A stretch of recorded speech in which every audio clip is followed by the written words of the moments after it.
It's your girl Alum coming to you about how I lost my baby weight fast. So before we get started, I want to go ahead and say a disclaimer. I am not a healthcare professional, and any of the tips that worked for me, please consult your physician before you start taking action. So yeah, let's get started. My second pregnancy. Okay. My first pregnancy was not hard. My second one, I was craving for junk food, unhealthy food, and not working out. And like nutrition wise, my supplements weren't all, what they needed to be. So I ended up gaining close to 60 pounds of weight that I didn't know what to do with. I was my heaviest. And yes, I enjoyed the pregnancy and everything, but after I had the baby, I expected the weight to just come off, just like it happened with my first pregnancy, but that didn't happen. I was breastfeeding, which made it worse. Meaning it was worse that I had more cravings and I ate more. So it just, like, my habits of eating got worse. So I was in a pretty dark place. I didn't really tell anybody because I wanted to still show that I'm strong, which is not good. So I had to start somewhere. I was like, okay, this has got to end. I have to, I have to be comfortable in my own skin, and I'm not right now. So I started walking. And this is tip number 1, by the way. I have 5 tips, and this is the tip number 1, exercise. So yes, of course, you can't get into running, lifting weights, and so forth right away. You have to slowly build yourself up to that. So I did that. I started walking in the mornings and then increasing the miles. And then once I started feeling comfortable, my body is there, I started jogging. So now that I had, that exercise piece together, I needed to figure out how I'm going to adjust my food intake, because it was still, I had cravings, I still had to breastfeed my baby. So that was a little tricky, but I figured it out. I said, okay, I went back and forth with myself. I'm like, I gotta eat healthy. I do, but I eat bigger portions and I eat more carbs. And I use like breastfeeding as an excuse to just eat whatever I want. But that's not how it should be. So I decided I'm gonna juice. So you can do this at home. Like I have a juicer at home, but I decided to just buy it off of Amazon since they had it. So I did a 5-day juice cleanse. You could drink water during that time. And then before you start to juicing, you had to eat less and less, so that way your body doesn't go into some kind of shock. So that's what I did. I did 5-day cleanse. I felt great. My body felt like it's reset. My systems were cleansed. So that's tip number 2 is juicing. And I'll leave the link down below of the juice that I purchased from Amazon. So after that, I was like, okay, what's next? Once, I did the juicing for 5 days, I was like, okay, I have to eat clean. There's no excuses here.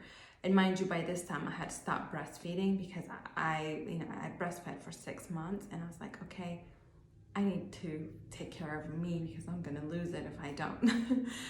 So I intermittent fasting. I started intermittent fasting. I did it for 16 to 18 hours. And this counts like at nights when you're asleep. So, I would stop eating at 6 p.m. You could still drink water. And then I won't eat anything until like 11 or 12 the next day. I drink water or my celery juice. I don't drink a smoothie.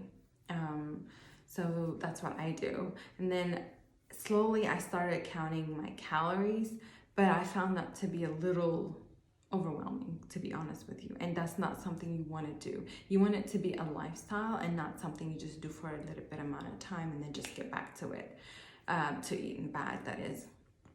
So I didn't want to stress myself, overwhelm myself. So I just took it slow.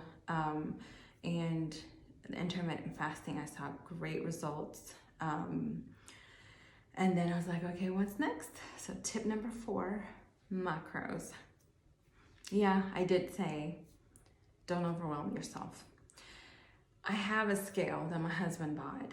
He's a bodybuilder, and to measure macros, that is. And I was like so intimidated to use it for the longest time because I was like, I'm not there yet.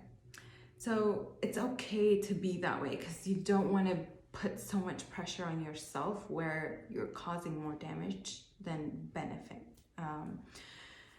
So I just did portion control before I got to measuring my macros. I would just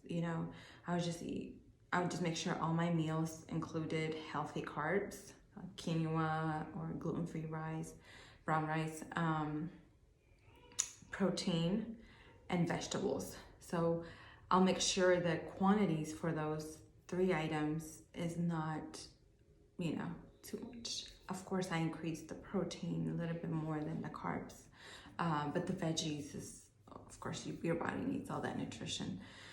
So that's what I started. And then once I got comfortable with that, I started measuring my macros. So I do my meal prep, measure my macros. Meal prepping is one of the things I did that was so helpful because during the day, like even though I work at home, it's like, oh, I'm hungry, I need something to eat, but I don't want to open the fridge and reach a food that's not good for my body, or make something or just eat something, just fill myself up with. I want to be purposefully eating to benefit my body. What is this food going to do for me, my body? So that's why like meal prepping is important. So now just, get up, warm my food up, eat it, and that's, I got a healthy meal and I'm full and I don't get hungry and I have something that's benefiting my body. The 5th one is consistency and patience. I say that because if you don't have a schedule for your workouts, for your meal plan, it's easy to get lost and not, not have the results you want. If you stay consistent with your workouts, if you stay consistent with your meal plans, you will see results. But what is very important also is patience. Because I remember I was like, I think it was in July or something. I'm like, okay, I am doing everything I can to lose this weight. What am I doing wrong? And it plays a big role for us women, especially after you have kids, to lose the weight because your body might still think you're pregnant, and you might not be able, to lose as much as you want. So that's why eating healthy is important because you're eating something that's benefiting your body, and in turn kind of helps with your mood, hormone, and it helps you lose weight. So yeah, consistency is big, and then patience. I lost patience, like I said, back in July, and I was like telling my husband, I'm like, okay, I'm doing everything right, I'm eating right, and this and that. No, you need patience. Like you can't just expect things to happen in a month or 2. I mean, it might work for some people. I was losing weight, but I just didn't get to where I wanted to be at the time that I had planned. So patience.